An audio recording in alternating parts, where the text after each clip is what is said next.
ಶ್ರೀಮಂತರಾಗರು ನಿಮ್ಗೆಲ್ಲರಿಗೂ ಈ ಗ್ಯಾನ್ ಸೀರೀಸ್ಗೆ ಸ್ವಾಗತ. ಈ ಗ್ಯಾನ್ ಸೀರೀಸ್ನಲ್ಲಿ ನಾವು ಒಂದು 10-15 ನಿಮಿಷ 20 ನಿಮಿಷದಲ್ಲಿ ಯಾವುದೋ ಒಂದು ಹೊಸ ಟಾಪಿಕ್ ಸ್ಟಾಕ್ ಮಾರ್ಕೆಟ್ ಬಗ್ಗೆ ನಾವು ಕಲ್ತ್ಕೋತೀವಿ. ಅದು ಏನು ಇವತ್ತೇನು ಕಲ್ತ್ಕೋತೀವಿ ಅಂತ ನೋಡೋಣ. ಇವತ್ತಿನ ವಿಷಯ ಲಿಕ್ವಿಡ್ ಬೀಸ್. ಆಯಿತಾ, ಇಲ್ಲಿ ನೋಡ್ತಿರೋಂಗೆ ಬಿ ಅಂದರೆ ಜೇನುಹುಳ ಕನ್ನಡದಲ್ಲಿ, ಬೀಸ್ ಅಂದರೆ ಇಂಗ್ಲೀಷಲ್ಲಿ ಬೀಸ್ ಅಂದರೆ ಕನ್ನಡದಲ್ಲಿ ಜೇನುಹುಳ ಅಂತ ಹೇಳ್ತೀವಿ. ಬಟ್ ಇದು ಸ್ಟಾಕ್ ಮಾರ್ಕೆಟಲ್ಲಿ ಜೇನುಹುಳ ಅಲ್ಲ. ಬಟ್ ಆದರೆ ಜೇನುಹುಳ ನಮ್ಗೆ ಹೆಂಗೆ ಒಂದು ಹನಿ ಅಂತ ಕೊಡುತ್ತೆ, ಜೇನುತುಪ್ಪ ಏನು ಕೊಡುತ್ತೆ, ಅದೇ ರೀತಿ ಲಿಕ್ವಿಡ್ ಬೀಸ್ ಅನ್ನೋದು ನಮಗೆ ಒಂದು ತುಂಬ ದೊಡ್ಡ ಒಂದು ಅಡ್ವಾಂಟೇಜ್ ಕೊಡುತ್ತೆ ಸ್ಟಾಕ್ ಮಾರ್ಕೆಟಲ್ಲಿ. ಇದು ಎಷ್ಟೊಂದು ಜನ ಹೈ ನೆಟ್ವರ್ತ್ ಇಂಡಿವಿಜುವಲ್ಸ್ ಅಂದರೆ ದೊಡ್ಡ ದೊಡ್ಡ ಶ್ರೀಮಂತರು ಇರ್ತಾರೆ, ಅವ್ರುಗಳು ಮತ್ತು ನಾನು ಕೂಡ ಇದ್ರ ನಮ್ಮ ಸೀಕ್ರೆಟ್ ಇದು. ದೊಡ್ಡ ದೊಡ್ಡ ಸ್ಟಾಕ್ ಮಾರ್ಕೆಟಲ್ಲಿ ನಾವು ಯಾರು ಇದ್ದೀವಿ, ನಮ್ಗಳ ಒಂದು ಸೀಕ್ರೆಟ್ ಕೂಡ ನಾವು ಲಿಕ್ವಿಡ್ ಬೀಸ್ನ ತುಂಬ ಚೆನ್ನಾಗಿ ಉಪಯೋಗಿಸ್ಕೋತೀವಿ. ಏನು ಲಿಕ್ವಿಡ್ ಬೀಸ್, ನೀವು ಹೆಂಗೆ ಅದನ್ನು ಉಪಯೋಗಿಸ್ಕೋಬೋದು ಅದನ್ನು ಇವತ್ತು ಈ ವಿಡಿಯೋದಲ್ಲಿ ತುಂಬ ಒಂದು ಸಂಕ್ಷಿಪ್ತವಾಗಿ ಮತ್ತು ವಿವರವಾಗಿ ಕೂಡ, ಸಂಕ್ಷಿಪ್ತ ಅಂದರೆ ನಿಮ್ಗೆ ಎಷ್ಟು ಬೇಕೋ ಅಷ್ಟೆಲ್ಲ ಹೇಳ್ತೀನಿ, ಎಲ್ಲೆಲ್ಲಿ ವಿವರ ಬೇಕೋ ಅದು ಕೂಡ ನಾನು ಕೊಡ್ತಿರ್ತೀನಿ ನಿಮಗೆ. ಓಕೆ, ಏನು ಲಿಕ್ವಿಡ್ ಬೀಸ್ ಅಂದರೆ ಅದು ನೋಡೋಣ. ಫಸ್ಟ್ ಆಫ್ ಆಲ್ ಸ್ವಲ್ಪ ಅರ್ಥ ಮಾಡ್ಕೊಳ್ಳಿ. ಈಗ ಒಂದು ಇಮ್ಯಾಜಿನ್ ಮಾಡ್ಕೊಳ್ಳಿ, ಒಂದು ಸಿಚುವೇಶನ್ ಅಂದ್ಕೊಳ್ಳೋಣ. ನಿಮ್ಮ ಹತ್ರ ಒಂದು ದುಡ್ಡಿದೆ, ಒಂದಷ್ಟು ದುಡ್ಡಿದೆ, ಆಯಿತಾ. ಆ ದುಡ್ಡನ್ನ ನೀವು ಏನು ಮಾಡಬೇಕು ಅಂತ ಗೊತ್ತಿಲ್ಲ. ಫಾರ್ ಎಕ್ಸಾಂಪಲ್ ಒಂದು ಬಲ್ಕ್ ದುಡ್ಡು ಬಂತು, ಒಂದು 5 ಲಕ್ಷ ರೂಪಾಯಿ ನಿಮಗೆ ಬಂತು, ಅಥವಾ 10 ಲಕ್ಷ ರೂಪಾಯಿ ಬಂತು, 2 ಲಕ್ಷ ರೂಪಾಯಿ ಬಂತು, 1 ಲಕ್ಷ ರೂಪಾಯಿ ಎಲ್ಲ ಬಂತು. ನೀವೇನು ಮಾಡ್ತೀವಿ? ಯೋಚನೆ ಮಾಡಿ, ನಿಮ್ಮ ಒಂದು ಸಂದರ್ಭ ನಿಮ್ಮ ಜೊತೆ ಬಂತು, ನಿಮ್ಮ ಹತ್ರಕ್ಕೆ ಇಮ್ಯಾಜಿನ್ ಮಾಡ್ಕೊಳ್ಳಿ. ನೀವೇನು ಮಾಡ್ತೀರಿ? ಸರ್ವೇ ಸಾಧಾರಣವಾಗಿ ಎಲ್ಲರೂ ಏನು ಮಾಡ್ತಾರೆ, ಇದನ್ನು ಸೇವ್ ಮಾಡೋಣ, ಇದು ಒಂದು ಬಲ್ಕ್ ದುಡ್ಡು ಬಂದಿದೆ ಅಂತ ಹೋಗ್ಬಿಟ್ಟು ನಾವೇನು ಮಾಡ್ತೀವಿ, ಒಂದು FD ಹಾಕೋದು, ಒಂದು ಯಾವುದೊಂದು ಮ್ಯೂಚುವಲ್ ಫಂಡ್ ತೊಗೊಳ್ಳೋದು, ಅಥವಾ ಸ್ಟಾಕ್ ಮಾರ್ಕೆಟಲ್ಲಿ ಸ್ಟಾಕ್ಸ್ ತೊಗೊಳ್ಳೋದು, ಇವೆಲ್ಲ ಮಾಡ್ತಿರ್ತೀವಿ ಅಲ್ವಾ. ಇದು ತಪ್ಪಿಲ್ಲ ನೋಡಿ. ಲಾಂಗ್ ಟರ್ಮ್ಗೆ ನಾನು ಲಾಂಗ್ ಟರ್ಮ್ ವಿಡಿಯೋ ನೋಡ್ಕೊಂಬಂತ ನಾನು ಹೇಳಿದ್ದೀನಿ.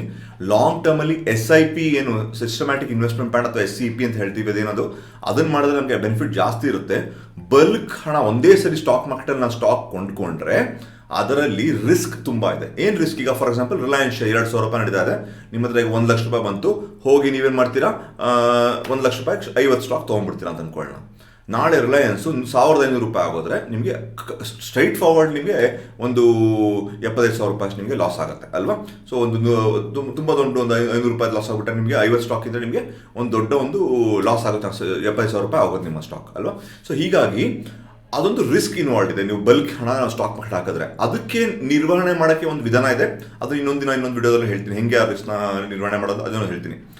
ನಾವು ಸ್ಟಾಕ್ ಮಾರ್ಕೆಟಲ್ಲಿ ನೀವು ಶ್ರೀಮಂತರಾಗಲಿಕ್ಕೆ ಹೋಗ್ತಾ ಇರ್ಬೇಕಾದ್ರೆ ಹೆಂಗೆ ಯೋಚನೆ ಮಾಡಬೇಕು ಅಂದರೆ, ಒಬ್ಬ ಶ್ರೀಮಂತರಾಗಿ ಆ ರೀತಿಲಿ ಯೋಚನೆ ಮಾಡಬೇಕು. ಅವ್ರು ಏನು ಮಾಡ್ತಾರೆ, ಹೆಂಗೆ ಅವ್ರನ್ನ ರಿಸ್ಕನ್ನು ಇದು ಮಾಡ್ಕೋತಾರೆ. ಈಗ ಫಾರ್ ಎಕ್ಸಾಂಪಲ್ ನಾವು ಒಂದು ಸ್ಟಾಕ್ನ 10 ಲಕ್ಷ ರೂಪಾಯಿನ ಸ್ಟಾಕ್ ಮಾರ್ಕೆಟಲ್ಲಿ ಹಾಕ್ತೀನಿ. 10 ಲಕ್ಷ ರೂಪಾಯಿನ ಸ್ಟಾಕ್ ಮಾರ್ಕೆಟಲ್ಲಿ ಹಾಕಿದ್ರೆ ಸ್ಟಾಕ್ಸ್ ತೊಗೋತೀನಿ, ಯಾವುದೊಂದು ಕಂಪನಿ ತಿಳ್ಕೊಳ್ಳಿ. ತಗೊಂಡು ಅವ್ರು ಬರೀ ಸ್ಟಾಕ್ ಬೆಲೆ ಜಾಸ್ತಿ ಆಗಕ್ಕೆ ಮಾತ್ರ ಯೋಚನೆ ಮಾಡ್ತಾ ಇರಲ್ಲ, ಬರೀ ಡಿವಿಡೆಂಡ್ಸ್ ಮಾತ್ರ ಕಾಯ್ತಾ ಇರಲ್ಲ. ಶ್ರೀಮಂತರು ನಾವು ಏನು ಮಾಡ್ಬೋದು ಅಂದರೆ, ಪ್ರತಿ ತಿಂಗಳು ಆ ಸ್ಟಾಕನ್ನು ನಾನು ಅಡ ಇಟ್ಟು ಅದರಲ್ಲಿ ಕೆಲವು ಪರ್ಸೆಂಟೇಜ್ ನಾನು ತುಂಬ ಸೇಫಾಗಿ ನಾನು ಮಾಡ್ಬೋದು. ಆ ಮೆಥಡ್ಗಳಿದೆ. ಮತ್ತು ಸ್ಟಾಕ್ ಮಾರ್ಕೆಟ್ ಸಡನ್ನಾಗಿ ಬಿದ್ದೋದು, ನಾವು ಕೊಂಡ್ಕೊಳ್ಳೋ ಸ್ಟಾಕ್ಗಳು ಜೋರಾಗಿ ಬಿದ್ದರೂ ಅದನ್ನು ನಾನು ಒಂದು ಪ್ರೊಟೆಕ್ಷನ್ ಮಾಡೋಕ್ಕೆ ಒಂದು ಇನ್ಶೂರೆನ್ಸ್ ಥರ ಮಾಡ್ಕೋಬೋದು. ಆ ಥರ ಹಲವಾರು ವಿಷಯಗಳಿದೆ. ಅದರಲ್ಲಿ ಒಂದು ವಿಷಯ ಅಂದರೆ ಲಿಕ್ವಿಡ್ ಬೀಸ್. ಲಿಕ್ವಿಡ್ ಬೀಸ್ ಅಂದರೆ ತುಂಬ ಬ್ಯೂಟಿಫುಲ್ ವಿಷಯ, ಎಷ್ಟೊಂದು ಜನ ಗೊತ್ತಿರೋಲ್ಲ. ದಯವಿಟ್ಟು ಕೇಳ್ಕೊಳ್ಳಿ, ನಿಮ್ಗೆ ಕೂಡ ಉಪಯೋಗ ಆಗುತ್ತೆ. ಏನು ಲಿಕ್ವಿಡ್ ಬೀಸ್ ಅಂದರೆ, ನಾನು ಹೇಳ್ದಂಗೆ ಒಂದು ಸ್ವಲ್ಪ ದುಡ್ಡು ಇಮ್ಯಾಜಿನ್ ಮಾಡ್ಕೊಳ್ಳಿ ಬಂತು, ಅದನ್ನೇನು ಮಾಡ್ತೀವಿ, ಈಗ ಫಾರ್ ಎಕ್ಸಾಂಪಲ್ FD ಹಾಕ್ತೀವಿ. FD ಯಾಕೆ ಹಾಕ್ತೀವಿ? ಒಂದು ಸೇಫ್ಟಿ ಇರುತ್ತೆ. ಆ ಸೇಫ್ಟಿ ಯಾಕಿರುತ್ತೆ ಅಂದರೆ, FD ಹಾಕೋ ಉದ್ದೇಶ ನನಗೆ ಒಂದು ರಿಟರ್ನ್ಸ್ ಅಂದರೆ ಅದರಿಂದ ರಿಟರ್ನ್ಸ್ ಜಾಸ್ತಿ ಬರಲಿ, ಒಂದು 7% 8% ಬರುತ್ತೆ ಅನ್ನೋಕ್ಕೋಸ್ಕರ ನಾವು ಅದು ಇಟ್ಕೊಳ್ತೀವಿ. ಇನ್ನು ಕೆಲವರು ಏನು ಮಾಡ್ತಾರೆ, FD ಹಾಕ್ಬಿಟ್ರೆ ನನಗೆ ಯಾವಾಗ ಬೇಕೋ ದುಡ್ಡನ್ನ ತೊಗೊಳಕ್ಕಾಗಲ್ಲ, ಅದನ್ನು ಬ್ರೇಕ್ ಮಾಡಿದ್ರೆ ಫೈನ್ ಹಾಕ್ತಾರೆ. ಹಾಗಾಗಿ ಅದು ತುಂಬ ಲಿಕ್ವಿಡ್ ಅಲ್ಲ ಅಂದ್ರೇನು, ಯಾವಾಗ ಬೇಕೋ ಅದನ್ನು ಕ್ಯಾಶ್ ಮಾಡ್ಕೊಳಕ್ಕಾಗಲ್ಲ. ಅದರಿಂದ ನಾನು ಏನು ಮಾಡ್ತೀನಿ, ಅದನ್ನು ನಾನು FD ಹಾಕ್ತೀನಿ ಅಂತ ಹೇಳ್ತಾರೆ. ಸ್ಟೇಟ್ ಬ್ಯಾಂಕ್ ಸೇವಿಂಗ್ಸ್ ಬ್ಯಾಂಕ್ ಹಾಕ್ತೀನಿ. ನಾನು ಸೇವಿಂಗ್ಸ್ ಬ್ಯಾಂಕ್ ಹಾಕ್ಕೊಳ್ತಿದ್ದೆ. ಸೇವಿಂಗ್ಸ್ ಬ್ಯಾಂಕಲ್ಲಿ ನೀವು ಯಾವಾಗ ಬೇಕೋ ದುಡ್ಡು ತೊಗೋಬೋದು, ಆದರೆ ನಿಮಗೆ ಪರ್ಸೆಂಟೇಜ್ ಬಡ್ಡಿ ಬರೀ 4%, 3.5% ಈ ಥರ ಬರ್ತಾ ಇರುತ್ತೆ. ಪ್ಲಸ್ FDಲಿ ಬರುವ ಇಂಟ್ರೆಸ್ಟ್ ಅಥವಾ ಸೇವಿಂಗ್ಸ್ ಬ್ಯಾಂಕಲ್ಲಿ ಬರುವ ಇಂಟ್ರೆಸ್ಟ್ ಎರಡಕ್ಕೂ ನಿಮಗೆ ಇನ್ಕಮ್ ಟ್ಯಾಕ್ಸ್ ಬೀಳ್ತಾ ಇರುತ್ತೆ. ಸೊ ಇದು ಒಂದು SBI ಬ್ಯಾಂಕಲ್ಲಿ ಏನು ಅಡ್ವಾಂಟೇಜು, ನಿಮ್ಗೆ ಯಾವಾಗ ಬೇಕೋ ಆಗ ತೊಗೋಬೋದು. ಫಿಕ್ಸ್ಡ್ ಡೆಪಾಸಿಟಲ್ಲಿ ಸ್ವಲ್ಪ ಜಾಸ್ತಿ ಬಡ್ಡಿ ಬರ್ತಾ ಇರುತ್ತೆ ಅಂತ ವಿಷಯಗಳು. ಈ ಲಿಕ್ವಿಡ್ ಬೀಸ್ ಅನ್ನೋದು ಇದು ಎರಡರ ಅಡ್ವಾಂಟೇಜ್ಗಳನ್ನ ಸೇರಿಕೊಂಡಿರುವಂಥ ವಿಷಯ. ಅಂದರೆ ನಿಮಗೆ ರಿಟರ್ನ್ಸ್ ನಿಮಗೆ FDಗಿಂತ ಜಾಸ್ತಿ ಬರ್ತಾ ಇರುತ್ತೆ. ಪ್ಲಸ್ ನಿಮಗೆ ಯಾವಾಗ ಬೇಕೋ ಅವಾಗ ಹಣ ಕೂಡ ಇದರಲ್ಲಿ ನೀವು ಪಡ್ಕೋಬೋದು, SBI ಅಕೌಂಟ್ ಥರ. ಇಷ್ಟು ಮಾತ್ರ ಅಲ್ಲ, ಒಂದು ಬಿಗ್ಗೆಸ್ಟ್ ಅಡ್ವಾಂಟೇಜ್, ತುಂಬ ದೊಡ್ಡ ಅಡ್ವಾಂಟೇಜ್ ಮಾತ್ರ ಇವತ್ತು ನಾನು ನಿಮ್ಗೆ ತೋರಿಸ್ಕೊಡ್ತೀನಿ. ಅದೇನು ಅಂತ ನೋಡೋಣ. ಲಿಕ್ವಿಡ್ ಬೀಸ್ ಅನ್ನೋದು ಒಂದು ಸೂಪರ್ ಡೂಪರ್ ಇನ್ವೆಸ್ಟ್ಮೆಂಟ್. ಅದೇನು ಅಂತ ಇವತ್ತು ನಾವು ಕಲ್ತ್ಕೊಳ್ಳೋಣ ಬನ್ನಿ. ಈಗ ಫಾರ್ ಎಕ್ಸಾಂಪಲ್ ಏನು ಲಿಕ್ವಿಡ್ ಬೀಸ್ ಅಂದ್ರೆ ಏನು, ಲಿಕ್ವಿಡ್ ಬೀಸ್ ಅಂದರೆ ಏನು ಅಂತ ನೋಡೋಣ. ಲಿಕ್ವಿಡ್ ಬೀಸ್ ಅಂದರೆ ಇದೊಂದು ETF ಅಂತ ಹೇಳ್ತಾರೆ. ETF ಅಂದರೆ ಎಕ್ವಿಟಿ ಟ್ರೇಡೆಡ್ ಫಂಡ್ ಅಂತ. ಅಂದರೆ ಇದು ನೀವು ಒಂದು ಸ್ಟಾಕ್ನ ಹೆಂಗೆ ಕೊಂಡ್ಕೋತಿರೋ ಹಾಗೆ ಲಿಕ್ವಿಡ್ ಬೀಸ್ನು ಕೊಂಡ್ಕೋಬೋದು. ಈಗ ಒಂದು ರಿಲಯನ್ಸ್ ಸ್ಟಾಕು ನಾನು ಹೇಳಿದೆ ₹2,000 ಅಂತ ಹೇಳಿದೆ ಒಂದು ಸ್ಟಾಕಿಗೆ ಅಲ್ವಾ, ಇವಾಗ ಓಡ್ತಿರೋ ಬೆಲೆ. ಇದ್ರ ಬೆಲೆ ₹2,000 ಇದ್ರೆ ನೀವು ₹2,000 ಕೊಟ್ಬಿಟ್ಟು ಒಂದು ಸ್ಟಾಕ್ನ ಕೊಂಡ್ಕೋತೀರಾ ಅಲ್ವಾ, ₹2,000 ಕೊಟ್ಬಿಟ್ಟು ಒಂದು ಸ್ಟಾಕ್ನ ಕೊಂಡ್ಕೋತೀರಾ. ಇದು ₹2,100 ಆದರೆ ₹2,200 ಆದರೆ ₹2,200 ಕೊಟ್ಬಿಟ್ಟು ನೀವು ಒಂದು ಸ್ಟಾಕ್ನ ಕೊಂಡ್ಕೋತೀರಾ ಅಲ್ವಾ. ಅದು ನೀವು ಹೆಂಗೆ ಒಂದು ಸ್ಟಾಕ್ನ ಕೊಂಡ್ಕೋತೀರಾ ಅದು. ಲಿಕ್ವಿಡ್ ಬೀಸ್ನ ಬೆಲೆ ಯಾವತ್ತೂ ₹1,000. ಇದು ಒಂದೊಂದ್ಸರಿ 999.9 ಅಂತ ತೋರಿಸ್ತಾ ಇರುತ್ತೆ, ಅಥವಾ 1000.1 ಅಂತ ಈ ಥರ ತೋರಿಸ್ತಾ ಇರುತ್ತೆ. ಬಟ್ ಇದರ ಬೆಲೆ ಒಂದು ಆವ್ರೇಜಲ್ಲಿ ₹1,000 ಯಾವಾಗಲೂ. ಇದು ಮೇಲೆ ಕೆಳಗೆ ಹೋಗಲ್ಲ ಇದ್ರ ಬೆಲೆ ಯಾವತ್ತಿದ್ರೂ ₹1,000. ಅದು ಅರ್ಥ ಮಾಡ್ಕೊಳ್ಳಿ.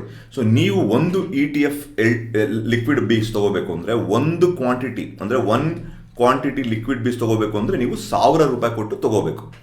ಇದೇನು ಅಕಸ್ಮಾತ್ ₹1,00,000 ಇದ್ರೆ ₹1,00,000 ನೀವು ಎಷ್ಟು ತೊಗೋತೀರಾ, 100 ಕ್ವಾಂಟಿಟಿ ತೊಗೋತೀರಾ ಅಲ್ವಾ. ₹1,000 ಹತ್ರ 100 ಕ್ವಾಂಟಿಟಿ ತೊಗೋತೀರಾ. ಇದರ ಅಡ್ವಾಂಟೇಜ್ ಏನು, ಡಿಸಡ್ವಾಂಟೇಜ್ ಏನು ಏನಂತಲ್ಲ ನೋಡೋಣ. ಡಿಸಡ್ವಾಂಟೇಜ್ ಇಲ್ಲವೇ ಇಲ್ಲ ಆ್ಯಕ್ಚುಲಿ, ಅಡ್ವಾಂಟೇಜ್ ಏನೇ. ಇದು ಅಡ್ವಾಂಟೇಜ್ ಏನಂತ ಹೇಳ್ತೀನಿ. ಈಗ ನೀವು ಫಾರ್ ಎಕ್ಸಾಂಪಲ್ ನೀವು ನಿಮ್ಮ ಹತ್ರ ₹1,00,000 ಬಂತು. ₹1,00,000 ಬಂದ ತಕ್ಷಣ ನೀವು 100 ಲಿಕ್ವಿಡ್ ಬೀಸ್ ಕ್ವಾಂಟಿಟಿ ತೊಗೋತೀರಾ. 100 ಲಿಕ್ವಿಡ್ ಬೀಸ್ ತೊಗೋತೀರಾ ನೀವು, ಆಯಿತಾ. ಲಿಕ್ವಿಡ್ ಬೀಸ್ ತೊಗೋತೀರಾ. ಎಷ್ಟು ರೂಪಾಯಿ ಇತ್ತು ನಿಮ್ಮ ಹತ್ರ? ₹1,00,000 ಇತ್ತು. ಆ ₹1,00,000 100 ಲಿಕ್ವಿಡ್ ಬೀಸ್ ತೊಗೋತೀರಾ. ಈ 100 ಲಿಕ್ವಿಡ್ ಬೀಸ್ ಏನು ಮಾಡ್ತಾರೆ ಅಂದರೆ, ಇದು ಏನು ಅಂದರೆ ಇದನ್ನ ಯಾರು ಮ್ಯಾನೇಜ್ ಮಾಡ್ತಿದ್ದಾರೆ. ಈಗ ನಿಪ್ಪಾನ್ ಇಂಡಿಯಾ ಲಿಕ್ವಿಡ್ ಬೀಸ್ ಅಂತಿದೆ, ಹಂಗೆ ಒಂದಿದ್ದಾರೆ. ಲಿಕ್ವಿಡ್ ಬೀಸ್ನ ನೀವು ಕೊಟ್ಟರೆ ಒಂದು ಏನು ಕೊಡಬೇಕು, ಲಿಕ್ವಿಡ್ ಬೀಸ್ LIQUID ಬೀಸ್ ಅಂತ ನಿಮ್ಮ ಡಿಮ್ಯಾಟ್ ಅಕೌಂಟಲ್ಲಿ ಹುಡುಕಿದ್ರೆ ನಿಮಗೆ ಲಿಕ್ವಿಡ್ ಬೀಸ್ ಅಂತ ಸಿಗುತ್ತೆ. ಅದನ್ನು ನೀವು ಮಾಮೂಲಿ ಸ್ಟಾಕ್ ಕೊಂಡ್ಕೊಳ್ಳೋದು ಅಷ್ಟೇ. ಆ ಕೊಂಡ್ಕೊಂಡಿದ್ದ ದುಡ್ಡನ್ನು ಏನು ಮಾಡ್ತಾರೆ ಅಂದರೆ, ಈ ಲಿಕ್ವಿಡ್ ಬೀಸ್ನ ಮನಿ ಮಾರ್ಕೆಟ್ ಅಂದರೆ ಇದೊಂದು ಡೆಪ್ಟ್ ಫಂಡ್ ಆ್ಯಕ್ಚುಲಿ. ಇದನ್ನೇನು ಮಾಡ್ತಾರೆ ಅಂದರೆ ಮನಿ ಮಾರ್ಕೆಟಲ್ಲಿ, ಗೌರ್ಮೆಂಟ್ ಸೆಕ್ಯೂರಿಟೀಸಲ್ಲಿ ಅಲ್ಲಿ ಇಲ್ಲಿ ಇದನ್ನು ಅವರು ಲೆಂಡ್ ಮಾಡ್ತಾರೆ. ನಿಮ್ಮ ದುಡ್ಡನ್ನು ಹೋಗಿ ಬೇರೆ ಕಡೆ ಲೆಂಡ್ ಮಾಡ್ತಾರೆ. ಲೆಂಡ್ ಅಂದರೆ ಸಾಲ ಕೊಡ್ತಾರೆ ಬೇರೆ ಕಡೆಗೆ, ಅಥವಾ ಸಾಲ ಕೊಟ್ಟು ಅವರೇನೋ ಜಾಸ್ತಿ ಪರ್ಸೆಂಟೇಜ್ ತೊಗೋತಾರೆ ಅನ್ಕೋಬೋದು. ಇದನ್ನು ತುಂಬ ಸೇಫ್ಟಿ ಬೇರೆ ಎಲ್ಲ ಇದು ETF ಆದ್ರಿಂದ ಗೌರ್ಮೆಂಟ್ ಸೆಕ್ಯೂರಿಟೀಸ್ ತುಂಬ ಸೇಫ್ ಒಂದು ಮನಿ ಮಾರ್ಕೆಟ್ ಕೊಡೋದ್ರಿಂದ ಇದು ತುಂಬ ಒಂದು ಸೇಫ್ಟಿ ಆದ ಫಂಡ್. ಇದರಲ್ಲಿ ನಿಮಗೇನು ಮೋಸ ಆಗಲ್ಲ, ನಿಮಗೇನು ಲಾಸ್ ಆಗಲ್ಲ, ದೊಡ್ಡ ಲಾಸ್ ಆಗಲ್ಲ ಅಂತೆಲ್ಲ ಆಗಲ್ಲ. ಬಟ್ ನಿಮಗೆ ಇದರಲ್ಲಿ ಬಡ್ಡಿ ಕೂಡ ಸಿಗ್ತಾ ಇರುತ್ತೆ. ಹೆಂಗೆ ಅಂತ ಹೇಳ್ತೀನಿ. ಈ ಲಿಕ್ವಿಡ್ ಬೀಸ್ನ ಅವ್ರೇನು ಮಾಡ್ತಾರೆ, ಮನಿ ಮಾರ್ಕೆಟು ಮತ್ತು ಗೌರ್ಮೆಂಟ್ ಸೆಕ್ಯೂರಿಟೀಸ್ ಇಲ್ಲೆಲ್ಲ ಕೊಡ್ತಾ ಇರ್ತಾರೆ. ನಿಮಗೆ ಪ್ರತಿದಿನ ನಿಮಗೆ ಇದಕ್ಕೆ ಡಿವಿಡೆಂಡ್ಸ್ ಕೊಡ್ತಾ ಇರ್ತಾರೆ. ಪ್ರತಿದಿನ ಕೊಡ್ತಾರೆ ಡಿವಿಡೆಂಡ್ಸ್ ಯಾವ ರೀತಿ ಕೊಡ್ತಾರೆ ಅದನ್ನು ಹೇಳ್ತೀನಿ 2 ನಿಮಿಷದಲ್ಲಿ. ಇದು ನಿಮಗೆ ಆ್ಯನ್ಯುವಲಿ 4 ರಿಂದ 14% ನಿಮಗೆ ಇದಕ್ಕೆ ರಿಟರ್ನ್ಸ್ ಬರ್ತಾ ಇರುತ್ತೆ. ಆ್ಯನ್ಯುವಲಿ 4 ರಿಂದ 14% ನಿಮಗೆ ಬಡ್ಡಿ ಬರ್ತಾ ಇರುತ್ತೆ. ನಮ್ಮ ಸೇವಿಂಗ್ಸ್ ಬ್ಯಾಂಕ್ ಅಕೌಂಟ್ ಎಷ್ಟು ಕೊಡ್ತಾ ಇರುತ್ತೆ, 3.5% ಕೊಡುತ್ತೆ. ನಮ್ಮ FD ಎಷ್ಟು ಕೊಡುತ್ತೆ, 7% ಕೊಡುತ್ತೆ. ಜೊತೆಗೆ ಇದ್ರ ಮೇಲೆ ಇನ್ಕಮ್ ಟ್ಯಾಕ್ಸ್ ಕೊಡಬೇಕು. ನೀವು ಇದ್ರ ಬರೋ ಬಡ್ಡಿಗೆ ಇನ್ಕಮ್ ಟ್ಯಾಕ್ಸ್ ಕಟ್ಟಬೇಕು.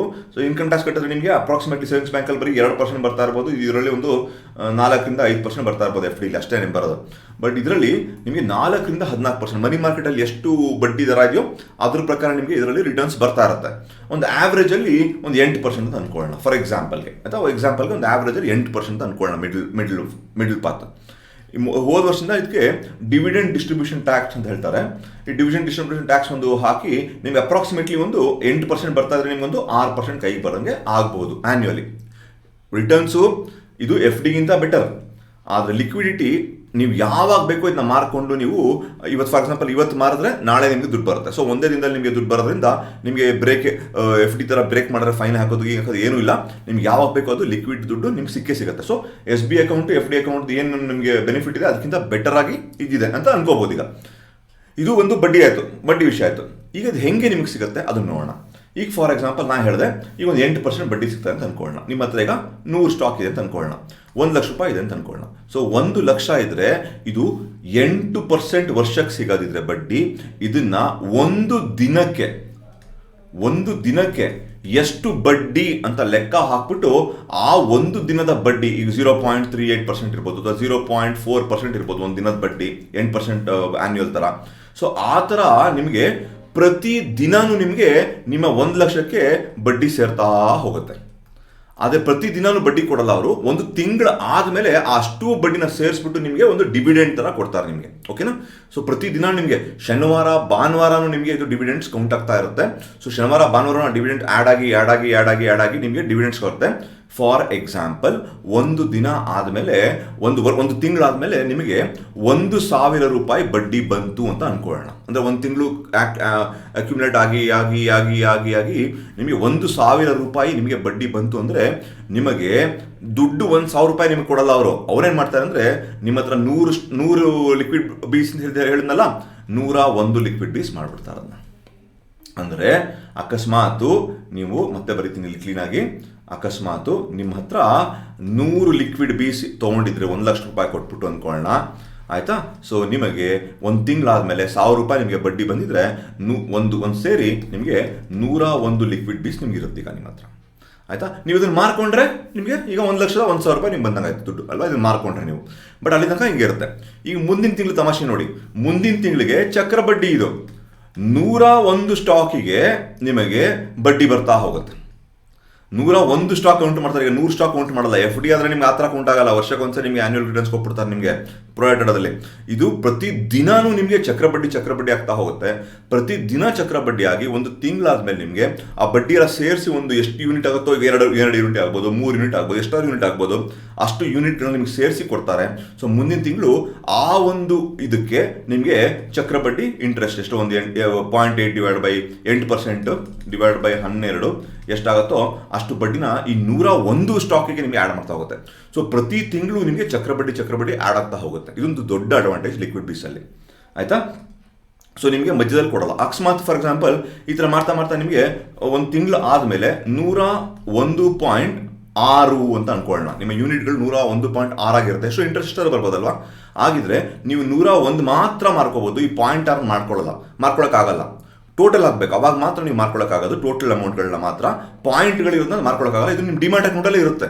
ನೀವು ಯಾವಾಗ ಬೇಕು ಅದನ್ನ 1 ಆದಮೇಲೆ ಅದು ನೀವು ವಾಪಸ್ 1 ಅಂತ ತೋರಿಸುತ್ತೆ, ಅವಾಗ ನೀವು ತೊಗೋಬೋದು. ಬಟ್ ಅದು ಒಂದು ಪಾಯಿಂಟಲ್ಲಿ ಇರೋದನ್ನ ನೀವು ಮಾರ್ಕೊಳ್ಳೋಕ್ಕಾಗಲ್ಲ. ಅದೊಂದೇ ಒಂದು ಡಿಸ್ಅಡ್ವಾಂಟೇಜ್ ನಾನು ನೋಡಿದಂಗೆ. ಬಟ್ ಅದರ್ವೈಸ್ ಇದೆಲ್ಲೂ ಲಾಸ್ ಆಗಲ್ಲ, ಎಲ್ಲೂ ಹೊಟ್ಟೋಗಲ್ಲ, ಬೇರೆಯವ್ರು ಹೊಟ್ಟೋಗಲ್ಲ, ನಿಮ್ಮ ಅಕೌಂಟಲ್ಲೇ ಇರುತ್ತೆ. ಬಟ್ ಅದು 1 ಆಗೋ ತನಕ ಕಾಯ್ತಾ ಇರುತ್ತೆ ಅಷ್ಟೇ. ಸೊ ಇದನ್ನು ನೀವು ಯಾವಾಗ ಬೇಕೋ ಅದನ್ನ ನೀವು ವಿಡ್ರಾ ಮಾಡ್ಕೋಬೋದು, ಯಾವಾಗ ಬೇಕೋ ಯೂಸ್ ಮಾಡ್ಕೋಬೋದು. ಓಕೆ, ಸೊ ಇದು ಲಿಕ್ವಿಡ್ ಬೀಸ್ನ ಒಂದು ವ್ಯವಸ್ಥೆ ಆಯಿತು.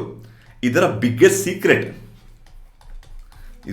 ಸೀಕ್ರೆಟ್ ಇದುವಾಗ ನಿಮಗೆ ಹೇಳ್ತೀನಿ. ಏನು ಸೀಕ್ರೆಟ್ ಅಂತ ಹೇಳ್ತೀನಿ ಈಗ ನೋಡಿ. ಲಿಕ್ವಿಡ್ ಬೀಸ್ ಅಂತ ಏನು ಹೇಳಿದೆ ನಾನು, ನೀವು ಅದನ್ನ 1,000 ರೂಪಾಯಿ ಥರ ಒಂದು ಯೂನಿಟ್ ಥರ ತೊಗೋಬೋದು. ನೀವು ಎಷ್ಟು ಬೇಕೋ ಅಷ್ಟು ತೊಗೋಬೋದು. ನೀವು ಅದನ್ನು ನೀವು ಸೇರ್ಕೊಂಡು ಹೋಗ್ಬೋದು. ಪ್ರತಿ ತಿಂಗಳು ನಿಮಗೆ ಚಕ್ರಬಡ್ಡಿ ಥರ ಅದು ಅಕ್ಯುಮುಲೇಟ್ ಆಗ್ತಾ, ಡಿವಿಡೆಂಡ್ಸ್ ಆಕ್ಟ್ ಆಗ್ತಾ ಹೋಗುತ್ತೆ. ಸೊ ಈ ತಿಂಗಳು ಎಷ್ಟು ಅಕ್ಯುಮುಲೇಟ್ ಆಗಿರುತ್ತೋ ಮುಂದಿನ ತಿಂಗಳು ಆ ಅಕ್ಯುಮುಲೇಟೆಡ್ ಮೇಲೆ ನಿಮ್ಗೆ ಬಡ್ಡಿ ಕೊಡ್ತಾ ಇರ್ತಾರೆ. ಹಾಗೆ ನಿಮಗೆ ಚಕ್ರಬಡ್ಡಿ ಥರ ಆಕ್ಟ್ ಆಗ್ತಾ ಇರುತ್ತೆ. ನಿಮ್ಗೆ ಎಫ್ ಡಿಗಿಂತ ಒಳ್ಳೆ ರಿಟರ್ನ್ಸ್ ಬರ್ತಾ ಇರುತ್ತೆ. ಸೇವಿಂಗ್ಸ್ ಬ್ಯಾಂಕ್ ಅಷ್ಟೇ ನಿಮಗೆ ಲಿಕ್ವಿಡಿಟಿ ಇರುತ್ತೆ. ಯಾವ ಬೇಕೋ ಅದನ್ನ ತೊಗೋಬೋದು ಅಂತ ಇಷ್ಟು ಹೇಳಿದ್ದೀನಿ. ಇದಿಷ್ಟಾಗೋಯ್ತು. ಸೊ ನಾವು ಇಷ್ಟು ಏನು ಹೇಳಿದ್ವಿ, ಎಫ್ ಡಿಗಿಂತ ಬೆಟರ್, ಸೇವಿಂಗ್ಸ್ ಬ್ಯಾಂಕ್ ಗಿಂತ ಬೆಟರ್ ಅಂತ ಎರಡು ನಾವು ಅನ್ಕೊಳ್ಬೇಕು. ಸೇವಿಂಗ್ಸ್ ಬ್ಯಾಂಕಲ್ಲಿ ನಿಮ್ಗೆ ಚಕ್ರಬಡ್ಡಿ ಸಿಗಲ್ಲ, ಇವೆಲ್ಲ ಸಿಗಲ್ಲ, ಇದರಲ್ಲಿ ಎಲ್ಲ ಸಿಗ್ತಾ ಹೋಗುತ್ತೆ. ಸೊ ಆದ್ದರಿಂದ ನಿಮಗೆ ಇದೆರಡಕ್ಕಿಂತ ಬೆಟರ್ ಅಂತ ಹೇಳಿದೆ. ಬಟ್ ಇನ್ನೂ ಒಂದು ಸೂಪರ್ ಡೂಪರ್ ಸೀಕ್ರೆಟ್ ಈಗ ನಾನು ಹೇಳಕ್ಕೆ ಹೋಗ್ತೀನಿ. ಏನು ಅಂದರೆ, ಇದನ್ನ ಲಿಕ್ವಿಡ್ ಬೀಸ್ನ ನೀವು ಅಕಸ್ಮಾತ್ ನಿಮ್ಮ ಹತ್ರ ಈಗ 10 ಲಕ್ಷ ರೂಪಾಯಿ ಇತ್ತು ಅಂತ ಅನ್ಕೊಳ್ಳೋಣ, ಆಯಿತಾ. ಇದರಲ್ಲಿ ಬರೀತೀನಿ. ಈಗ ನಿಮ್ಮ ಹತ್ರ 10 ಲಕ್ಷ ರೂಪಾಯಿ ಇತ್ತು ಅಂತ ಅನ್ಕೊಳ್ಳೋಣ. ಲಿಕ್ವಿಡ್ ಬೀಸ್ 10 ಲಕ್ಷ ರೂಪಾಯಿ ಅಂದರೆ ಎಷ್ಟಾಯಿತು? 10 ಲಕ್ಷ ರೂಪಾಯಿ ಅಂದರೆ 10 ಲಕ್ಷ ರೂಪಾಯಿ ಇತ್ತು ಅಂತ ಅನ್ಕೊಳ್ಳೋಣ. ಸೊ ನಿಮ್ಮ ಹತ್ರ ಈಗ 1000 ಲಿಕ್ವಿಡ್ ಬೀಸ್ ಇದೆ ಅಂತ ಅನ್ಕೊಳ್ಳೋಣ. ಈಗ ಫಾರ್ ಎಕ್ಸಾಂಪಲ್ 1000 ಲಿಕ್ವಿಡ್ ಬೀಸ್ ನಿಮ್ಮ ಹತ್ರ ಇದೆ ಅಂತ ಅನ್ಕೊಳ್ಳೋಣ. ಈ ದುಡ್ಡನ್ನ ನೀವು ಪ್ಲೆಡ್ಜ್ ಮಾಡಬಹುದು. ನಿಮ್ಮ ಬ್ರೋಕರ್ ಹತ್ರ ಹೋಗಿ ನೀವು ಪ್ಲೆಡ್ಜ್ ಮಾಡಬಹುದು. ಪ್ಲೆಡ್ಜ್ ಅಂದ್ರೆ ಏನು? ಅಡ ಇಡ್ಬೋದು. ಪ್ಲೆಡ್ಜ್ ಮಾಡಿದ್ರೆ ಈ 10 ಲಕ್ಷಕ್ಕೆ 90% ನಿಮಗೆ ಮಾರ್ಜಿನ್ ಕೊಡ್ತಾರೆ ನಿಮ್ಮ ಬ್ರೋಕರ್, ಆಯ್ತಾ. ನಿಮಗೆ 90% ಈಗ 10 ಲಕ್ಷ ರೂಪಾಯಿ ಇದ್ರೆ ನೀವು 9 ಲಕ್ಷ ರೂಪಾಯಿಯಷ್ಟು ನೀವು ಮಾರ್ಜಿನ್ ರೀತಿಲಿ ಬಳಸ್ಕೋಬಹುದು. ಮಾರ್ಜಿನ್ ರೀತಿ ಯಾಕೆ ಬಳಸ್ಕೋಬಹುದು? ನಿಮ್ಮ ಕಾಲ್ ಮತ್ತೆ ಫ್ಯೂಚರ್ಸ್ ನಲ್ಲಿ ಟ್ರೇಡ್ ಮಾಡ್ಲಿಕ್ಕೆ ಏನು ಮಾರ್ಜಿನ್ ಕೇಳುತ್ತಲ್ಲ, ಈ ಕಾಲ್ ಸೆಲ್ ಮಾಡ್ಬೇಕಂದ್ರೆ ನಿಮಗೆ 1.5 ಲಕ್ಷ ರೂಪಾಯಿ ಬೇಕು ಒಂದು ಲಾಟಿಗೆ. ಫ್ಯೂಚರ್ನ ನೀವು ಫ್ಯೂಚರ್ನ ತಗೋಬೇಕು ಮಾರಬೇಕು ಅಂತ ನಿಮಗೆ ಅಷ್ಟು ಬೇಕೇ ಬೇಕು ಅಲ್ವಾ. ಸೊ ಫ್ಯೂಚರ್ನ ನಿಮಗೆ ತಗೋಬೇಕು ಮಾಡಬೇಕು ಅಂದ್ರೆ ನಿಮಗೆ 1.5 2 ಲಕ್ಷ ರೂಪಾಯಿ ಬೇಕು. ಆ 1.5 2 ಲಕ್ಷ ರೂಪಾಯಿ ನೀವು ನಿಮ್ಮ ಕೈಯಿಂದ ಕೊಡೋದು ಬೇಕಾಗಿಲ್ಲ.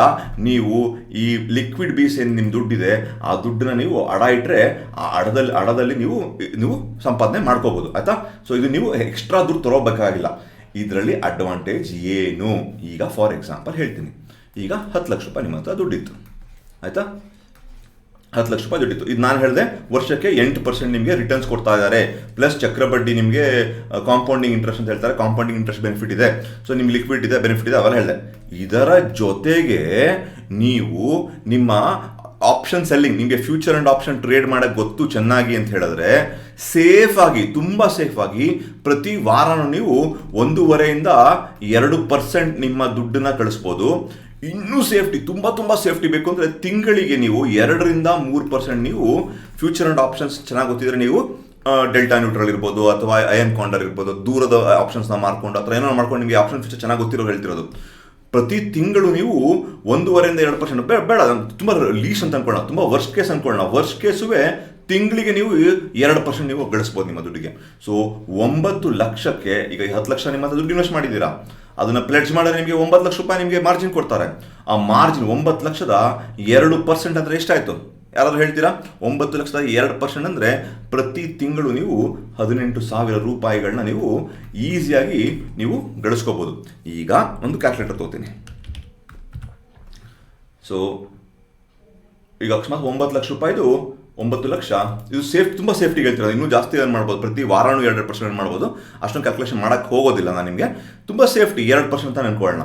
9 ಲಕ್ಷಕ್ಕೆ ಇಂಟು 2% ಅಂದರೆ 0.02 ಅಂದರೆ ನಿಮಗೆ 18,000 ಸಿಕ್ತು. ಇಂಟು 12 ತಿಂಗಳು ಎಷ್ಟು ರಿಟರ್ನ್ ಬಂತು ಹೇಳೋಕ್ಕೋಸ್ಕರ ಹೇಳ್ತಾ ಇದ್ದೀನಿ. 12 ತಿಂಗಳು ಅಂದರೆ 2,16,000 ರೂಪಾಯಿ ನೀವು ಪ್ರತಿ ವರ್ಷ ಗಳಿಸ್ಬೋದು.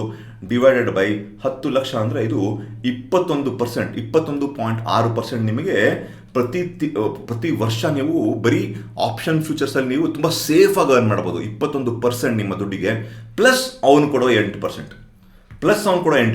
ಸೊ ಪ್ಲಸ್ 8% ಅಂದರೆ ನೀವು ವರ್ಷಕ್ಕೆ ಇದರಲ್ಲಿ 30% ನೀವು ಏನೂ ಮಾಡದೆ ತುಂಬ ಈಸಿಯಾಗಿ ನಿಮ್ಮ ಹಣಕ್ಕೆ 30% ಗಳಿಸ್ಬೋದು ನೀವು ಪ್ರತಿ ವರ್ಷನೂ.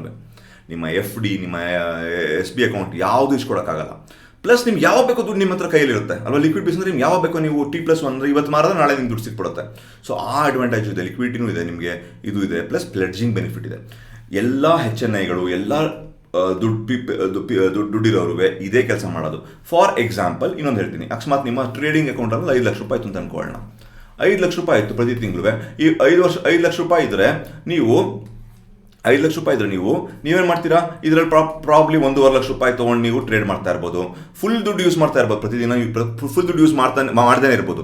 ಶನಿವಾರ ಭಾನುವಾರ ಏನು ಮಾಡೋಲ್ಲ, ಸುಮ್ಮನೆ ನಿಮ್ಮ ಟ್ರೇಡಿಂಗ್ ಅಕೌಂಟಲ್ಲಿ 5 ಲಕ್ಷ ಕೂತಿರುತ್ತೆ. ನೀವು ಇದಕ್ಕೆ ಬದಲು ನಿಮ್ಮ ಲಿಕ್ವಿಡ್ ಬೀಸ್ ತೊಗೊಂಡು ಇಟ್ಕೊಂಡ್ಬಿಟ್ಟು ನೀವು ಪ್ಲೆಡ್ಜಿಂಗ್ ಮಾಡ್ಕೊಂಡು ನೀವು ಇದು ಮಾಡಿದ್ರೆ ಖಂಡಿತ ನಿಮಗೆ ಇದು ಬೆನಿಫಿಷಿಯಲ್. ನಿಮಗೆ ಬಡ್ಡಿನೂ ಬರ್ತಾ ಇರುತ್ತೆ, ಪ್ಲಸ್ ಪ್ಲೆಡ್ಜ್ ಬೆನಿಫಿಟ್ ನೀವು ತಗೋತಾ ಇರ್ಬೋದು ಅಲ್ವಾ. ಇದೊಂದು ದೊಡ್ಡ ಸೀಕ್ರೆಟ್ ಶ್ರೀಮಂತರದು, ಆಯಿತಾ. ನೋಡಿ, ಇಂಥ ವಿಷಯಗಳನ್ನೇ ನಾವು ಇದನ್ನು ಹೆಂಗೆ ಮಾಡೋದು ಅಂತ ನಾನು ತೋರಿಸ್ಕೊಡ್ತೀನಿ ನಿಮಗೆ. ಈಗ ಫಾರ್ ಎಕ್ಸಾಂಪಲ್ ನೋಡೋಣ, ಇದನ್ನು ಸುಮ್ಮನೆ ಒಂದು ಸ್ಕ್ರೀನ್ಶಾಟ್ಸ್ ತೊಗೊಂಡಿದ್ದೀನಿ ನಿಮಗೋಸ್ಕರ ನಾನು ಹೆಂಗೆ ಮಾಡೋದಂತ. ಸೊ ಇದರಲ್ಲಿ ಫಸ್ಟ್ ಆಫ್ ಚಾರ್ಜಸ್ ನೋಡೋಣ, ಏನು ಚಾರ್ಜಸ್ ಅಂತ ನೋಡಿ. ಲಿಕ್ವಿಡ್ ಬೀಸಲ್ಲಿ ತುಂಬ ಕಮ್ಮಿ. ಇದರಲ್ಲಿ ಆ್ಯಕ್ಚುಲಿ STT ತೊಗೊಳ್ಳಲ್ಲ, ಅಂದರೆ STT ಅಂತ ಗೊತ್ತಲ್ಲ ನಿಮಗೆ, CB ಅವ್ರು ತೊಗೊತ್ತಲ್ಲ, ಆ STTಗಳಿಲ್ಲ. ಮತ್ತು ತುಂಬ ಕಮ್ಮಿ, ₹10 1 ಕೋಟಿ ರೂಪಾಯಿ ತನಕ ಇನ್ವೆಸ್ಟ್ ಮಾಡಿದ್ರೆ SIB ಚಾರ್ಜ್ ಬರೀ ₹10 ಇರುತ್ತೆ. ಆಮೇಲೆ ನೀವು ಪ್ಲೆಡ್ಜ್ ಮಾಡಿದ್ರೆ ತುಂಬ ಒಂದು ₹30 ₹40 ನೀವು ಪ್ಲೆಡ್ಜಿಂಗ್ ಚಾರ್ಜ್ ಅಂತ ತೊಗೋತಾರೆ ಅಷ್ಟೇ. ಅದು ಬಿಟ್ಟು ಅಂದರೆ ಒಂದ್ಸರಿ ಪ್ಲೆಡ್ಜ್ ಮಾಡಿದ್ರೆ. ಸೊ ಅದರ್ವೈಸ್ ಎಲ್ಲ ಚಾರ್ಜಸ್ ತುಂಬ ಇದು ಇದೆ. ನಿಮ್ಮ ಏನು ಎಕ್ಸ್ಪೆನ್ಸ್ ರೇಷಿಯೋ ಇದೆ ಅದು ತುಂಬ ಲೋ. ಎಕ್ಸಿಟ್ ಲೋಡ್ ಇಲ್ಲ, ಎಂಟ್ರಿ ಲೋಡ್. ಮ್ಯೂಚುವಲ್ ಫಂಡಲ್ಲೆಲ್ಲ ನೀವು ಇನ್ವೆಸ್ಟ್ ಮಾಡಿದ್ರೆ ಎಕ್ಸಿಟ್ ಮಾಡಿದ್ರೆ ಎಂಟ್ರಿ ಮಾಡಿದ್ರೆ ನಿಮಗೆ ಒಂದಷ್ಟು ಪರ್ಸೆಂಟೇಜ್ ದುಡ್ಡು ಕೊಡಬೇಕು, ಅದೆಲ್ಲ ಏನೂ ಕೊಡೋಂಗಿಲ್ಲ. STT ಕೂಡ 0 ಇರುತ್ತೆ ಇದರಲ್ಲಿ. ಪ್ಲಸ್ ಇದಕ್ಕೆ ವೆರಿ ಇಂಪಾರ್ಟೆಂಟ್, ಇದರಲ್ಲಿ ನಿಮಗೆ ಇದ್ರ ಬರುವ ದುಡ್ಡಿಗೆ ಇನ್ಕಮ್ ಟ್ಯಾಕ್ಸ್ ಕಟ್ಟಂಗಿಲ್ಲ. ಸ್ಟಾರ್ಟಿಂಗ್ ಏನೇ ಡಿವಿಡೆಂಡ್ ಡಿಸ್ಟ್ರಿಬ್ಯೂಷನ್ ಟ್ಯಾಕ್ಸ್ ತೊಗೊಂಡ್ಬಿಟ್ಟಿರ್ತಾರೆ ಅವರು. ಏನು ಪರ್ಸೆಂಟೇಜ್ 8%ಗೆ ಡಿವಿಡೆಂಡ್ ಡಿಸ್ಟ್ರಿಬ್ಯೂಷನ್ ಟ್ಯಾಕ್ಸ್ ಅಂತ ಹೇಳಿದ್ನಲ್ಲ, ಅದು ಗೌರ್ಮೆಂಟ್ ಅವ್ರು ಈ ವರ್ಷದಿಂದ ಮೊದಲೇ ತೊಗೊಂಡ್ಬಿಟ್ರದನ್ನ. ಸೊ ಅದಕ್ಕೆ ನೀವು ಮತ್ತೆ ಇನ್ಕಮ್ ಟ್ಯಾಕ್ಸ್ ಕಟ್ಟಂಗಿಲ್ಲ, ಇನ್ಕಮ್ ಟ್ಯಾಕ್ಸ್ ಫ್ರೀ ಇರ್ತಿದ್ದು, ಇನ್ಕಮ್ ಟ್ಯಾಕ್ಸ್ ಕಟ್ಟಂಗಿಲ್ಲ ಇದರಲ್ಲಿ ಬರುವ ಒಂದು ಬರಕ್ಕೆ. ಬಟ್ ಮಂತ್ಲಿ ನೀವು ಫ್ಯೂಚರ್ ಆ್ಯಂಡ್ ಆಪ್ಷನ್ 2% ಕಟ್ತೀನಿ ಅಂತ ಹೇಳಿದ್ರೆ ಅದಕ್ಕೆ ನೀವು ಇನ್ಕಮ್ ಟ್ಯಾಕ್ಸ್ ಕಟ್ಟಬೇಕಾಗತ್ತೆ. ಬಟ್ ಅದರ್ವೈಸ್ ನಿಮಗೆ ಅವ್ರು ಕೂಡ 8%ಗೆ ನೀವು ಇನ್ಕಮ್ ಟ್ಯಾಕ್ಸ್ ಕಟ್ಟಂಗಿಲ್ಲ, ಅಥವಾ ಡಿವಿಡೆಂಡ್ ಡಿಸ್ಟ್ರಿಬ್ಯೂಷನ್ ಟ್ಯಾಕ್ಸ್ ಎಲ್ಲ ಕಟ್ಟಾಗಿರುತ್ತೆ. ಸೊ ಹಾಗಾಗಿ ಇದೊಂದು ಮತ್ತೆ ಸೇಫ್ಟಿ ಕೂಡ ಬೆಸ್ಟ್, ಅಂದರೆ ಸೇಫ್ಟಿ ಕೂಡ ಗೌರ್ಮೆಂಟ್ ಸೆಕ್ಯೂರಿಟೀಸ್ ಇದರಲ್ಲಿ ಇನ್ವೆಸ್ಟ್ ಮಾಡೋದ್ರಿಂದ ಇದು ಸೇಫ್ಟಿ ಕೂಡ. ಹಾಗಾಗಿ ಪ್ರತಿಯೊಂದು ವಿಷಯದಲ್ಲೂ ಲಿಕ್ವಿಡ್ ಬೀಸ್ ಅನ್ನೋದು ತುಂಬ ಒಂದು ಬೆನಿಫಿಷಿಯಲ್ ವಸ್ತು. ಇದನ್ನು ಹೆಂಗೆ ಇನ್ವೆಸ್ಟ್ ಮಾಡೋದು ಅಂದರೆ ನಿಮ್ಮ ಬ್ರೋಕರಿಗೆ, ನಿಮ್ಮ ಯಾರು ಬ್ರೋಕರ್ ಇದ್ದಾರೆ, ನಿಮ್ಮ ಝೀರೋದಾ ಇರ್ಬೋದು, ಸ್ಯಾಸ್ ಆನ್ಲೈನ್ ಇರ್ಬೋದು, ಅವ್ರ ಬ್ರೋಕರಿಗೆ ಫೋನ್ ಮಾಡಿ ಇದನ್ನು ಪ್ಲೆಡ್ಜ್ ಮಾಡೋದು ಹೆಂಗೆ ಅಂತ ಕೇಳ್ಕೊಳ್ಳಿ. ಪ್ರತಿಯೊಬ್ಬ ಬ್ರೋಕರ್ದು ಬೇರೆ ವಿಧಾನ ಇದೆ, ತುಂಬ ಈಸಿ ಅದೆಲ್ಲ ಮಾಡೋದು. ಅಥವಾ ನಿಮ್ಮ ಬ್ಯಾಕ್ ಎಂಡಲ್ಲಿ ಹೋಗಿ ಹೋಲ್ಡಿಂಗ್ ಹೋಗ್ಬಿಟ್ಟು ಪ್ಲೆಡ್ಜ್ ಅಂತ ಹೇಳಿದ್ರೆ ನೀವು ಪ್ಲೆಡ್ಜ್ ಮಾಡ್ಬೋದು. ಬಟ್ ನಿಮ್ಮ ಬ್ರೋಕರ್ನ ವಿಚಾರಿಸಿದ್ರೆ ನಿಮಗೆ ಅವ್ರು ಹೇಳ್ತಾರೆ ಹೆಂಗೆ ಮಾಡೋದಂತ. ತುಂಬ ಈಸಿ, ನೀವು ಫೋನ್ ಮಾಡಿ ನಿಮ್ಮ ಇದಕ್ಕೆ ಫೋನ್ ಮಾಡ್ಕೊಳ್ಳಿ. ಒಂದ್ಸರಿ ನೀವು ಪ್ಲೆಡ್ಜ್ ಮಾಡಿದ್ಮೇಲೆ ನಿಮಗೆ ಈ ಥರ ಒಂದು CDS ಅಲ್ಲಿ ಒಂದು ಇಮೇಲ್ ಬರುತ್ತೆ, ನಿಮ್ಮ ಇಮೇಲ್ ಒಂದು ಬರುತ್ತೆ. ಆ ಇಮೇಲಲ್ಲಿ ಒಂದು ಲಿಂಕ್ ಇರುತ್ತೆ. ನೀವು ಪ್ಲೆಡ್ಜ್ ಮಾಡಿದ್ದೀರಾ, ಇಲ್ಲಿ ನೀವು ಸಬ್ಮಿಟ್ ಮಾಡಿ OTP ಹಾಕಿ ಅಂದ್ಬಿಟ್ಟು ಒಂದು ಲಿಂಕ್ ಬರುತ್ತೆ. ಆ ಲಿಂಕ್ನ ಕ್ಲಿಕ್ ಮಾಡಿದ್ರೆ ನಿಮಗೆ ಈ ಥರ ಒಂದು ಪೇಜ್ ತೊಗೊಂಡೋಗುತ್ತದು. ಆ ಪೇಜಲ್ಲಿ ನೀವು ಡಿಮ್ಯಾಟ್ ಅಕೌಂಟ್ನ ಹಾಕ್ಬಿಟ್ಟು ಅಥವಾ ಪ್ಯಾನ್ ನಂಬರ್ ಎರಡರೊಂದು ಹಾಕಬೇಕು. ಇಲ್ಲಿ ಹಾಕಿ ಸಬ್ಮಿಟ್ ಅಂತ ಕೊಟ್ಟರೆ ನಿಮಗೆ ಅದು OTP ಕೊಡ್ಸುತ್ತೆ ನಿಮ್ಮ ಮೊಬೈಲ್ ನಂಬರ್ಗೆ. ಆ OTP ಹಾಕಿ ಸಬ್ಮಿಟ್ ಮಾಡಿದ್ರೆ ನೋಡಿ, ಇಲ್ಲಿ OTP ಹಾಕಿ ಸಬ್ಮಿಟ್ ಮಾಡಿದ್ರೆ ನಿಮಗೆ ಈ ಥರ ಒಂದು OTP ಬಂದಿದೆ. OTP ಮೆಸೇಜ್ ಇದೊಂದು ನಾನು ಹಾಕಿರೋದು. ಜೊತೆಗೆ ನೀವು ಓಕೆ ಅಂತ ಅನ್ಬೇಕು. OTP ಹಾಕ್ಬಿಟ್ಟು ಓಕೆ ಅಂತ ಅಂತಾರೆ ನಿಮಗೆ ಪ್ಲೆಡ್ಜ್ ಸಕ್ಸಸ್ಫುಲ್ ಅಂತ ಬರುತ್ತೆ ಅಷ್ಟೇ. ಆಯಿತಾ? ಇದು ಮಾಡಿದ್ಮೇಲೆ ನಿಮಗೆ ಇನ್ನೇ ಇಲ್ಲ, ನಿಮ್ಮ ಪ್ಲೆಡ್ಜಿಂಗ್ ಆಯಿತು ಅಂತ ಅರ್ಥ. ನೀವು ಹೋಗಿ ನಿಮ್ಮ ಮಾರ್ಜಿನ ಯೂಸ್ ಮಾಡ್ಕೋಬೋದು. ಡೌಟ್ ಇದ್ದರೆ ನಿಮಗೆ ನಾನು ಯಾಕೆ ಇದನ್ನು ತುಂಬ ಡೆಮೋ ಕೊಡ್ತಿಲ್ಲ ಅಂದರೆ ಪ್ರತಿಯೊಬ್ಬ ಬ್ರೋಕರ್ದು ಬೇರೆ ಬೇರೆ ಬ್ಯಾಕ್ ಎಂಡ್ ಮೆಥಡ್ ಬೇರೆ ಇರುತ್ತೆ. ಬಟ್ ಓವರ್ ಆಲ್ ಒಂದ್ಸರಿ ಪ್ಲೆಡ್ಜ್ ಮಾಡಿದ್ಮೇಲೆ ಈ ಥರ ಒಂದು CDS ಅಲ್ಲಿಂದ ನಿಮಗೆ ಈ ಥರ ಒಂದು ಇಮೇಲ್ ಬರುತ್ತೆ. ಒಂದು ಪ್ಯಾನ್ ಕಾರ್ಡ್ ಅಥವಾ ನಿಮ್ಮ ಡಿಮ್ಯಾಟ್ ಅಕೌಂಟ್ ನಂಬರ್ ಹಾಕಿ OTP ಹಾಕಿದ್ರೆ ನಿಮಗೆ ಪ್ಲೆಡ್ಜ್ ಆಗುತ್ತೆ. ಅಷ್ಟು ಈಸಿ ಅದು. ಆಯಿತಾ? ಸೊ ಆ ಥರ ಮಾಡಿದ್ರೆ ನಿಮಗೆ ಪ್ಲೆಡ್ಜ್ ಆಗುತ್ತೆ. ಇದಿಷ್ಟು ಲಿಕ್ವಿಡ್ ಬಿಸ್ನ ವಿಷಯ. ನೋಡಿ, ಅದಕ್ಕೆ ಹೇಳೋದು ನಾನು ಯಾಕೆ ಶ್ರೀಮಂತ ಸಂಸ್ಥೆ ನಾವು ಸ್ಟಾರ್ಟ್ ಮಾಡಿರೋದು. ಇದೊಂದು ಉದ್ದೇಶ. ಶ್ರೀಮಂತರ ಹತ್ರ ಹಲವಾರು ಈ ಥರ ಟೆಕ್ನಿಕ್ಗಳಿರುತ್ತೆ.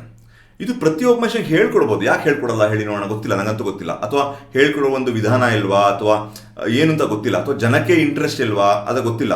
ನೋಡಿ, FD ಹಾಕಿ ಹೋಗ್ತಾರೆ, SB ಅಕೌಂಟ್ ಹಾಕಿರ್ತಾರೆ. ಅವ್ರ ನಾಲೆಡ್ಜ್ ಏನಾಯ್ತು ಅಂತ ಈ ಥರ ಒಂದು ವಿಷಯ ಇದೆ ಅಂತ.